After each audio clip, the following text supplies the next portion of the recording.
જય શ્રી કૃષ્ણ, રાધે રાધે. વિષ્ણુ મેં કઢાઈ લીધી. કઢાઈમાં મેં અહીંયા 1 ચમચી ઘી પધરાવ્યું અને અહીંયા તાજા જે દેશી ગુલાબ હોય છે, દેશી ગુલાબ અહીંયા મેં લીધેલો છે. તો એ અત્યારે છે ને 1 કપ છે અહીંયા મેં લીધું છે ને સરખે ખાસા કરીને સરખું એને કોરું કરી લેવાનું છે. જો આવી રીતે અહીંયા છે.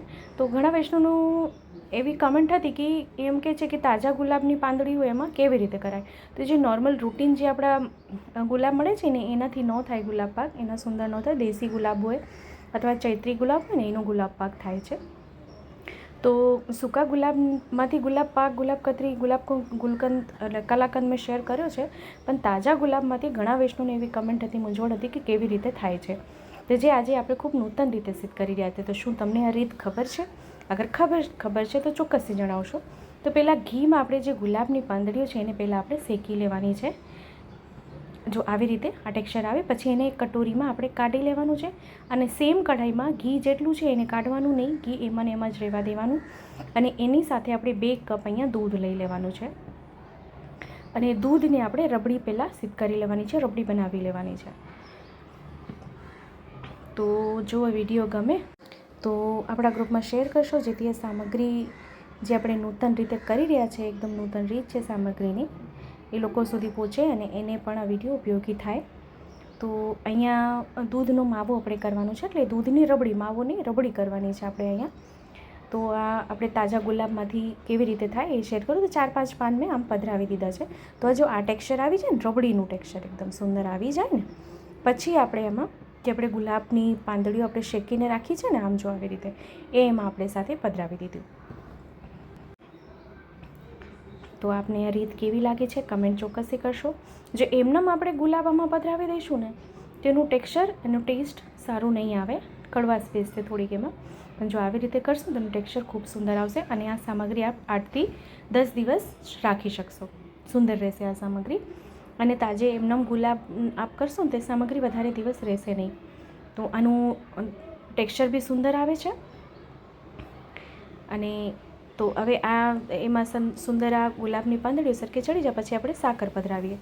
તો અહીંયા આ છે ને ગુલાબનું જળ છે, ગુલાબ જલ અહીંયા મેં લીધું છે 2 થી 3 ચમચી ગુલાબ જલ મેં પધરાવું કમ્પલસરી છે, જરૂરી છે. આપણે જે ચૈત્રી ગુલાબનું જળ આવે છે ને એ જ પધરાવવાનું છે. મેડિકેટેડ જે હોય છે, મેડિકલમાં જે મળે છે એ નહીં લેવાનું, એ ન ચાલે સામગ્રીમાં. તો હવે ગુલાબ જળ પધરાવ્યા પછી સરખું ફરીથી એને એકવાર શેકી લીધું. હવે આપણે અહીંયા ખાંડ પધરાવશું, ખાંડ એટલે સાકર. હવે સાકરનું પ્રમાણ મેં અહીંયા લીધેલું છે 1/3 કપ, એટલે 50 ગ્રામ સાકર લઈ લેવાની છે. તો બસ હવે આ સામગ્રીને આપણે ધીમી આંચે સતત ચલાવતા રહેવાનું છે, જ્યાં સુધી આ મિશ્રણ એકદમ ઘટ ના થઈ જાય, બરફીનું ટેક્સચર ના આવી જાય ત્યાં સુધી. તો એનું ધીરે ધીરે આપ જો ટેક્સચર એનું ચેન્જ થતું જાય છે. આપ અહીંયા જો ઘી છૂટું પડી ગયું છે તો આ અહીં સાથે મેં કાજુ અને બદામની કતરણ બી પધરાવી છે. આપને થોડું વધારે પધરાવવું હોય તો પધરાવી શકો છો. તો સામગ્રીનો ગોળો થાય એટલે ગેસની આંચ બંધ કરીને આપણે એને ગેસથી નીચે ઉતારી લઈશું. આપણે અહીંયા જો ગેસથી નીચે ઉતાર્યા પછી ઘૂંટવાનું એને સરખી રીતે, જેથી સામગ્રી સેટ થાય. આપ અહીંયા જો તો હવે ઢારવા જેવી સામગ્રી આ થઈ ગઈ છે. તો આપને નંગ વાળવા છે તો નંગ વાળી શકો છો. તેનું ટેક્સચર જો એનો આપને એનું ટેક્સચર દેખાય, એનું રંગ બી જો કેટલું સુંદર આવ્યું છે. તો એ ચોકીમાં ઘી લગાડીને એમને નીચેમાં ઢારી દેવાનું છે. અને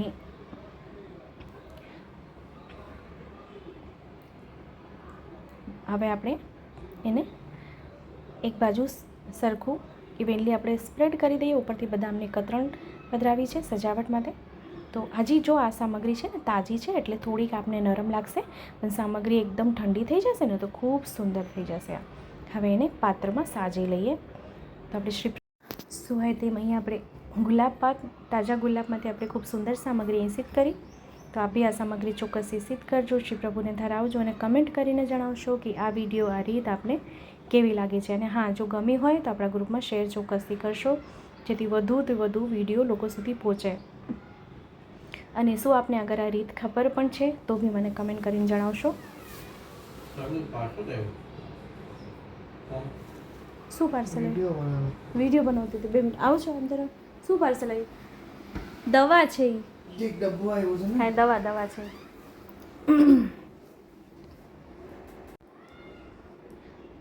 તો આપણે ફરીથી મળશું નવા વિડીયો, નવી સામગ્રીની સાથે. ત્યાં સુધી આપ સૌને મારા જય શ્રી કૃષ્ણ.